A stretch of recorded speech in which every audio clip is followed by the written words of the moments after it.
Salve a tutti e ben ritrovati in questo secondo episodio del podcast. Ci tengo tantissimo e voglio valorizzarlo, quindi se apprezzi anche questo format ti chiedo cortesemente di lasciare like e condividere con gli amici il video. La Porta dell'Ignoto è il podcast di confine, un podcast che spazia da tematiche scientifiche, universo, astronomia, ufologia, archeologia misteriosa e quant'altro. YouTube ha finalmente implementato questa funzione e quindi recandoti sul canale, entrando nel canale e scorrendo la barra in alto dove trovi home, video, shorts, playlist, community, negozio e quant'altro, d'ora in poi troverai anche la voce podcast. Cliccandoci avrai accesso ad una sorta di playlist all'interno della quale saranno ottimizzati tutti i contenuti relativi ai podcast che pubblico sul canale. E man mano che la mia sezione podcast prende forma vi chiedo gentilmente di valorizzare il mio lavoro. Ebbene, oggi signori parliamo di OPART, oggetti fuori dal tempo che non trovano una spiegazione, oggetti troppo antichi e quindi anacronistici, allo stesso tempo troppo avanzati per risalire al tempo al quale dovrebbero appartenere. Ne avrete sentito parlare, no? Ebbene, oggi mi addentrerò in questo mondo scremando i molti fake che inquinano la ricerca e parlando invece di vera e propria archeologia misteriosa, ritrovamenti fuori dal tempo che ti faranno sicuramente riflettere. Conosci la macchina di Antichitera? Ho sempre fatto riferimento alle stesse costruzioni ancestrali parlando di OPART, no? Pensate che a Tiwanaku, in Bolivia, sono state trovate delle grappette di metallo che tengono uniti i blocchi di pietra e quando i conquistadores arrivarono in Sud America, gli aborigeni dissero che le rovine erano già lì da migliaia di anni. Ecco, si è scoperto, signori, che per unire quei blocchi in quelle determinate condizioni con precisi giunti metallici, gli antichi avrebbero avuto bisogno di una sorta di forgia portatile. Forgia di cui non sono mai stati trovati resti. Chi ha costruito questi monumenti? Parlando di oggetti fuori dal tempo ci si concentra spesso su piccoli oggetti, molto spesso dei falsi, di cui si parla con clamore, ma le piramidi egizie stesse sono degli OPART. Chiaro? Per non parlare della nostra Göbekli Tepe onnipresente, il primo tempio in pietra risalente al 10.000 a.C., che è stato costruito con blocchi pesanti fino a 15 tonnellate 7500 anni prima dell'invenzione della ruota. Chiaro? Stai capendo? Ecco, per non parlare del fatto che i determinati siti presentano allineamenti astronomici ben precisi. La stessa Derinkuyu, città sotterranea in Turchia. Abbiamo parlato nella mia playlist di video sull'archeologia misteriosa dei megaliti a Malta e di molte altre strutture che, di per sé, possono tranquillamente essere identificate come strutture fuori dal tempo. Sono stati rilevati dei solchi nel terreno a Malta che proseguono addirittura sott'acqua, no? A riprova del fatto che sono stati tracciati quando le terre che collegavano Malta alla Sicilia erano ancora emerse. Voglio dire, facendo un attimo un riassunto e guardando da lontano tutti i temi affrontati in merito, possiamo seriamente renderci conto che per cercare cose fuori dal tempo basta aprire un qualsiasi libro di storia antica. Spesso, concettualizzando in modo puramente speculativo una civiltà ancestrale pre-glaciazione che ha abitato il pianeta, ci si chiede perché non abbiano lasciato prove evidenti del proprio passaggio. Ma è veramente così? Facciamo nuovamente l'esempio di Derinkuyu. Ecco, lo stesso Graham Hancock, compiendo varie ricerche in merito alla città sotterranea in Turchia, ha scoperto che sui muri nella parte più antica della struttura sono presenti segni di asce, o comunque di oggetti rudimentali che probabilmente risalgono al Neolitico, ok? E poi nelle parti più superficiali sono stati ritrovati oggetti risalenti ad epoche differenti, come lo stesso fatto di costruire o aggiungere alla struttura determinati tipi di archi che usavano in un determinato momento storico e così via. Ma anche se la città sotterranea si formò completamente in epoca bizantina, Se abbiamo trovato le prove del passaggio bizantino, significa che l'hanno costruita loro? Bastava che i bizantini svuotassero dai reperti precedenti la città sotterranea nel momento del loro arrivo ed ecco fatto che magari hanno cancellato 5.000 anni di storia. Non è che se compro una casa o ci vado ad abitare significa che l'ho costruita io, no? Quale esempio migliore? Sono saltate fuori abbastanza evidenze per dare in cuio che ci fanno pensare proprio a questo. Una struttura già esistente, trovata da chi di dovere che la ampliò e la abitò sfruttandola per determinate esigenze storiche. Ecco, attenzione, perché c'è davvero da sentirsi male. Troviamo le stesse costanti anche in Bolivia.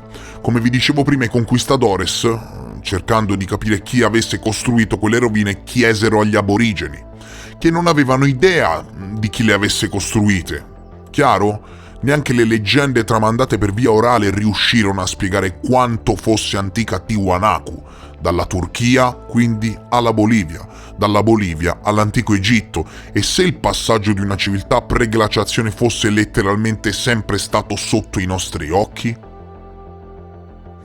Ma oggi non parleremo di questo. Questo era solo un preambolo. Oggi voglio parlare di un qualcosa di cui non vi ho mai parlato sul canale. Voglio parlarvi della macchina di Antikythera. Parliamo di tecnologia top secret risalente a centinaia di anni prima di Cristo, ok? L'equivalente di quanto fosse top secret la bomba atomica all'inizio degli anni 40. Chiaro? Il meccanismo di Antikythera era un meccanismo segreto di navigazione, allo stesso tempo teneva traccia delle fasi lunari, del movimento del Sole, delle fasi stellari e quant'altro. Dovete sapere che il progetto Manhattan all'inizio degli anni 40 era talmente segreto che vennero creati apposta nuovi livelli di classificazione, ok? La macchina di Antikythera al tempo degli antichi greci era segreta allo stesso modo e letteralmente non esiste meccanismo più fuori dal tempo di questo. Interessante è dire poco. Seguimi fino alla fine. Voi, mi raccomando, cercatelo su Google Immagini, almeno se non lo conoscete riuscite a visualizzarlo, e vi do una dritta. Oltre al ritrovamento in sé per sé, ovviamente eroso dal tempo, vi consiglio di cercare la ricostruzione fatta da svariate università che ricrea nel dettaglio la macchina su scala millimetrica e gli dona l'aspetto che aveva al tempo. E signori, parliamo del primo computer mai inventato dalla razza umana. E per quanto possa sembrarti strano, è stato inventato 200 anni prima di Cristo. Parliamo di un planetario a mano dell'antica Grecia, descritto come il più antico esempio conosciuto di computer analogico, utilizzato per prevedere le posizioni astronomiche e addirittura, signori, le eclissi con decenni di anticipo. Chiaro, con decenni di anticipo. Era in grado di svolgere tutta una serie di compiti differenti. Addirittura negli ultimi anni gli scienziati hanno capito che veniva anche utilizzato per tracciare il ciclo quadriennale dei giochi atletici dell'antica Grecia. Questo manufatto era fra i relitti recuperati da un naufragio al largo della costa dell'isola greca di Antikythera nel 1901. Questo relitto è stato trovato dall'equipaggio del capitano Dimitros Kantos nel 1901 ad una profondità di 45 metri al largo di Ponte Glyphadia sull'isola greca di Antikythera. Il team ha recuperato numerosi oggetti di grandi dimensioni, tra cui statue in bronzo e marmo, ceramiche, vetreria unica, gioielli, monete e il meccanismo. Uno strano meccanismo, signori. È come se fossimo letteralmente dentro ad un film di Indiana Jones, dentro ad un forziere nascosto. Venne scoperta la tecnologia più avanzata del mondo antico. Una tecnologia che, non si sa bene come, ha anticipato i tempi di circa 2000 anni. Il meccanismo era composto da 82 frammenti che inizialmente passarono inosservati. Tutti gli oggetti recuperati dal relitto sono stati trasferiti al Museo Nazionale di Archeologia di Atene per l'archiviazione e l'analisi. Il meccanismo sembrava essere un pezzo di bronzo corroso e legnoso e fu così che passò inosservato. Ma poi, il 17 maggio 1902, l'archeologo Valerios Stais scoprì che uno dei pezzi di roccia aveva difatti una ruota dentata incorporata. scoprì che si trattò di un orologio astronomico, ma la maggior parte degli studiosi considerava il dispositivo anacronistico, no? Ossia che, insomma, non corrisponde o contrasta con le esigenze o le caratteristiche del proprio tempo. Gli stessi scienziati di svariate università quindi contrastarono le conclusioni dell'archeologo Valerio Stais, dicendo che le sue conclusioni si riferivano ad un oggetto troppo complesso per essere stato costruito nello stesso periodo degli altri pezzi che erano stati scoperti, vetreria, statue, eccetera. Chiaro? Nei record storici, quindi, per la prima volta nella storia, abbiamo, per quanto riguarda la macchina di Antichitera, per la prima ed unica volta nella storia, una definizione di OPART ufficiale, data dagli stessi scienziati. E siccome era troppo anacronistico, le indagini sull'oggetto furono abbandonate, fino a quando uno storico della scienza britannico dell'Università di Yale nel 1951 non rispolverò tutti e 82 i frammenti che formavano la macchina. E indovinate? Venne fuori che, assolutamente, si trattava di una sorta di orologio astronomico molto complesso. Nel 2008, un team dell'Università di Cardiff ha utilizzato la tomografia computerizzata a raggi X e la scansione della superficie ad alta risoluzione per visualizzare i frammenti della macchina nascosti dalla crosta e dall'erosione, e sono riusciti finalmente a leggere le iscrizioni più deboli che un tempo ricoprivano l'involucro esterno della macchina.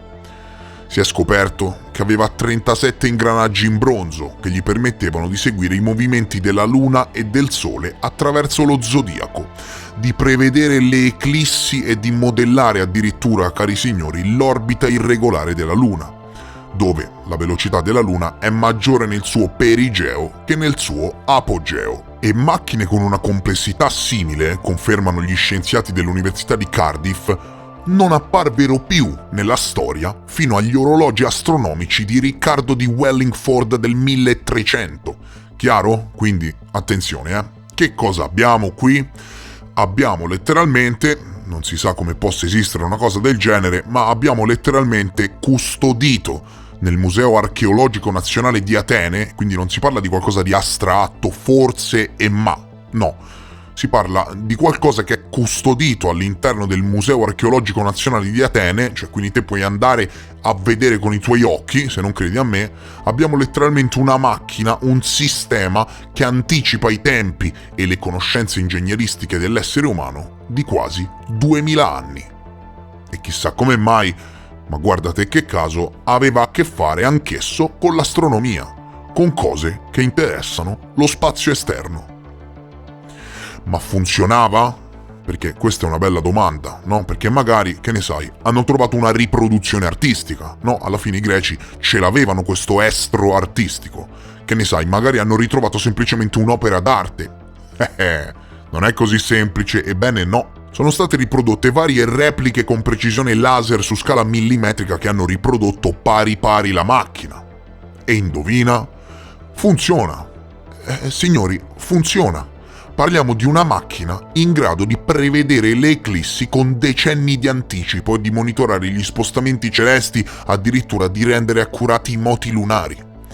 La qualità e la complessità della fabbricazione del meccanismo, suggeriscono i ricercatori dell'Università di Cardiff, devono aver avuto per forza di cose dei predecessori sconosciuti durante il periodo ellenistico, semplicemente perché, te lo dico, una roba del genere non sbuca fuori dal niente nel corso della storia, chiaro?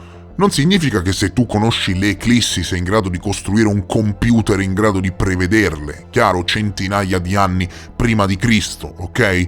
Per rendere il tutto più umano e spiegabile, gli scienziati ipotizzano quindi che siano esistiti predecessori di questi meccanismi. Ma indovina? Prova a indovinare, non sono mai stati ritrovati. La macchina di Antichitera è l'unico modello ritrovato e non esiste oggetto fuori dal tempo più clamoroso di questo. Ne hanno parlato in modo molto dettagliato Joe Rogan e Graham Hancock e vi invito davvero ad informarvi. Praticamente nel 2014 uno studio ha sostenuto nuove datazioni e hanno provato tramite alcune repliche che il meccanismo in questione è in grado di eseguire modelli predittivi. Chiaro? Ulteriori immersioni sono state intraprese nel 2014 e nel 2015, nella speranza di scoprire di più sul meccanismo. Un programma di 5 anni di indagini è iniziato nel 2014 e si è concluso a ottobre 2019, con una nuova sessione quinquennale a partire da maggio 2020 che terminerà nel 2025. Insomma, gli scienziati stanno ancora studiando, chiaro? Tutto quello che sentirete a spiegazione del meccanismo sono mere speculazioni che mancano di prove. Non esistono prove certe che spieghino l'origine o chi abbia inventato questo meccanismo. Esistono solo viaggi mentali privi di riscontri che si sono fatti i ricercatori. Nel 2008 una ricerca dell'Antikythera Mechanism Research Project ha suggerito che il concetto del meccanismo potrebbe forse aver avuto origine nelle colonie di Corinto, poiché hanno identificato il calendario sulla spirale del meccanismo come proveniente da Corinto o da una delle sue colonie nel nord-ovest della Grecia o in Sicilia, ma non sono stati trovati riscontri.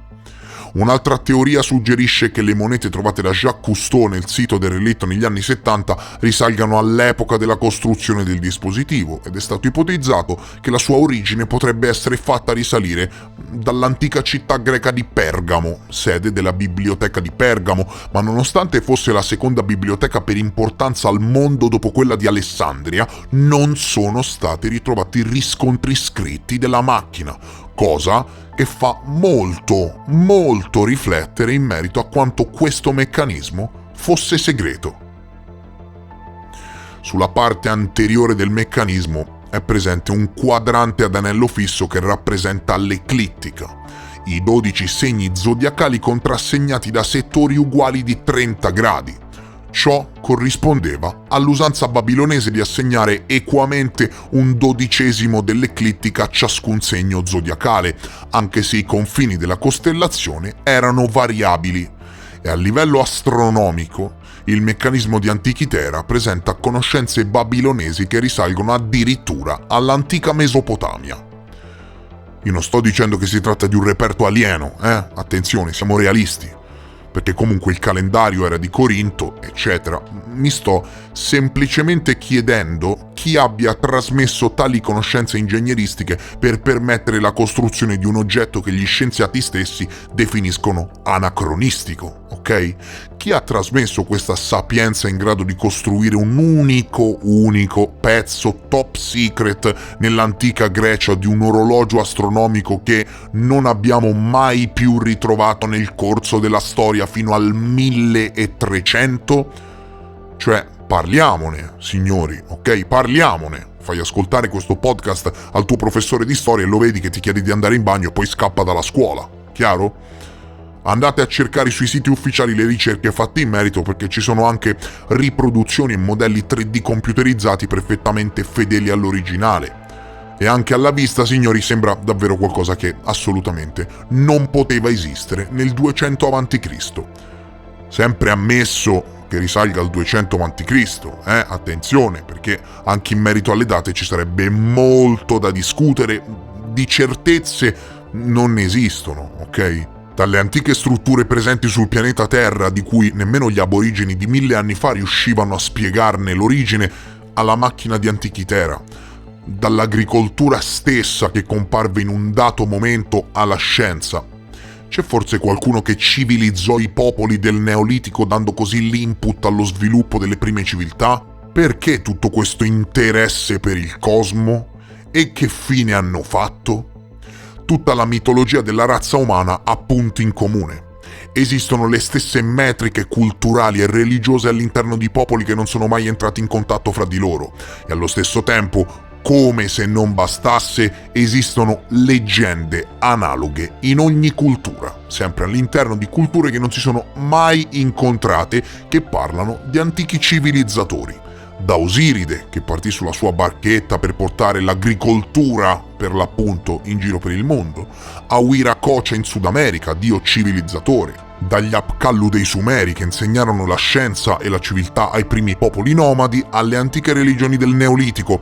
Tutte queste somiglianze sono un caso? Dobbiamo limitarci forse a bollare il tutto come mitologia senza senso? O forse parliamo letteralmente di storia talmente antica che è stata trasmessa solo per via orale, semplicemente perché è stata raccontata in tempi così antichi che la scrittura ancora non esisteva? Ti assicuro che prima o poi arriverò in fondo a queste tematiche. Intanto ti invito ad approfondire, ok? Non fermarti a quello che ti dico io, ma prendilo come spunto e approfondisci per conto tuo i miei episodi così da farti poi un'idea molto personale dei temi che affronto. Io alla fine assolutamente non è che ho tutte le risposte, né voglio fare Jimmy il guru mascherato di YouTube, semplicemente spero ogni volta di trasmettervi un po' della mia curiosità. E quindi, che ne pensi? Che idea ti sei fatto? Mi raccomando, lascia un commento. Se il podcast ti è piaciuto, aiuta l'episodio con un like e condividilo con amici e parenti. Mi raccomando, signori, fate crescere assolutamente la sezione podcast del canale, perché più mi mostrate supporto e più mi motivate a creare contenuti di qualità. Io vi ringrazio per essere stati con me, vi abbraccio fortissimo, vi voglio un sacco di bene e noi ci vediamo presto, molto presto, nel prossimo episodio. Adieu!